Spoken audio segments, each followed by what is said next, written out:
ତେଣୁ ଭଗବାନ ଯଦି ସର୍ବତ୍ର ଅଛନ୍ତି ତାହେଲେ ଦେଖାଯାଉନାହାନ୍ତି କାହିଁକି?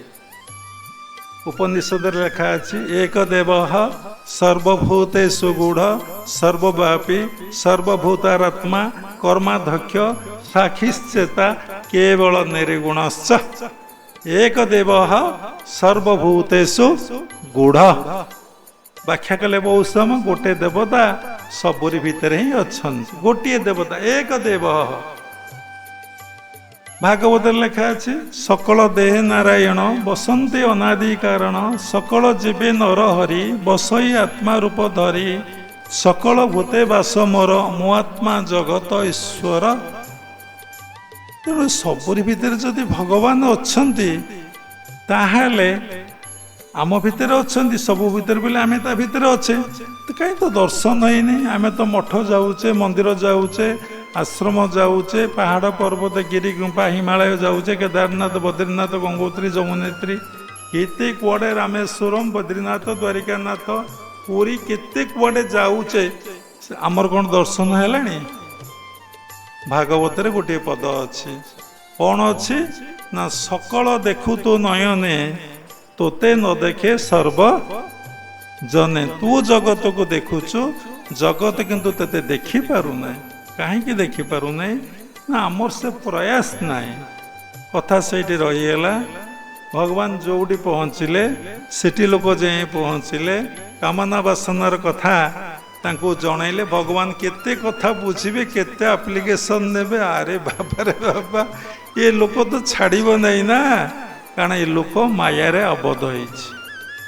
ଯାହା ଭିତରେ ମାୟା ନାହିଁ ତାର କୌଣସି ପ୍ରଶ୍ନ ନାହିଁ। ତାର ଗୋଟିଏ ପ୍ରଶ୍ନ, ମୁଁ ସତ ସହିତ କେମିତି ସଙ୍ଗ କରିବି। ତେଣୁ ଭଗବାନ ନାରଦ କହିଲେ, ଠାକୁରେ ହେ ପ୍ରଭୁ ମୁଁ ଆପଣଙ୍କୁ କ'ଣ କହିବି? ଭଗବାନ ତ ସବୁବେଳେ ଭକ୍ତକୁ ପରୀକ୍ଷା କରନ୍ତି ନା। ସେ ଭକ୍ତାଧୀନ, ତୁମେ ସମସ୍ତଙ୍କ ଭିତରେ ରହିଯାଅ, ପ୍ରବେଶ କରିଯାଅ। ସେ ସମସ୍ତଙ୍କ ଭିତରେ ପ୍ରବେଶ କରିଗଲେ।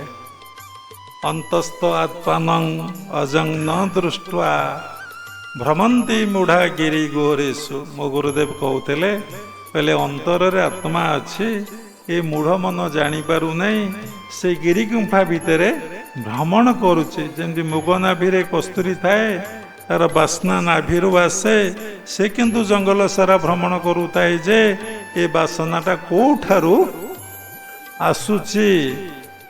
କିନ୍ତୁ ଶାସ୍ତ୍ର କଥାରେ ଆମର ବିଶ୍ୱାସ ନାହିଁ, ଗୁରୁଙ୍କ କଥାରେ ଆମର ବିଶ୍ୱାସ ନାହିଁ। ତେଣୁ ଆମର ସାଧନା କଲେ କ'ଣ ହବ?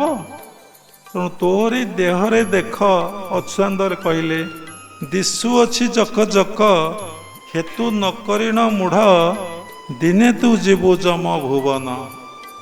ତୋରି ଭିତରେ ଅଛି, ତୁ ଦେଖ। ଯୋଉ ବିନ୍ଧାଣୀ ତୋତେ କଲାଟି ନିର୍ମାଣ, ସେଇ ତୋ ଦେହେ ରହିଲା ଏହା ତୁ ଜାଣ। ଯେ ତତେ ସୃଷ୍ଟି କରିଛି ସେ ତୁମରି ଭିତରେ ଅଛି, କିନ୍ତୁ ଆମେ ଜାଣିପାରୁନେ। ତାର କାରଣ ହେଉଛି, ଯେମିତି ମଳିଆ ଦର୍ପଣରେ ମୁହଁଟା ଦେଖାଯାଏ ନାହିଁ, ଦର୍ପଣକୁ ସଫା କରିଦେଲେ ମୁହଁଟା ଦେଖାଯାଏ। ସେଇଭଳି ଦେଖିବ କିଏ? ନା ମନ। କେହି ଦେଖିବନି। ଭଗବାନ ପ୍ରତି ପ୍ରୀତି ହେଲେ, ଭଗବାନ ପ୍ରତି ଭାବ ହେଲେ, ଭଗବାନ ପ୍ରତି ଭକ୍ତି ହେଲେ ଅଟୋମେଟିକ ଆଖିଟା ବନ୍ଦ ହେଇଯାଏ। ଦେଖିନାହାନ୍ତି? ଯେତେବେଳେ ଆପଣ ପ୍ରଣାମ କରନ୍ତି ଆଖି କ'ଣ ମେଲା ଥାଏ? ଯେତେବେଳେ ଆପଣଙ୍କୁ ଭଗବାନଙ୍କୁ ମୁଣ୍ଡିଆ ମାରନ୍ତି ଆଖିଟା କ'ଣ ମେଲା ଥାଏ? ଆଖିଟା ବନ୍ଦ ହେଇଯାଏ। ସେଇଭଳି ଭଗବାନ ପ୍ରତି ହୃଦୟରେ ଭକ୍ତିଭାବ ଆସିଲେ, ପ୍ରୀତି ଆସିଲେ କ'ଣ ହୁଏ?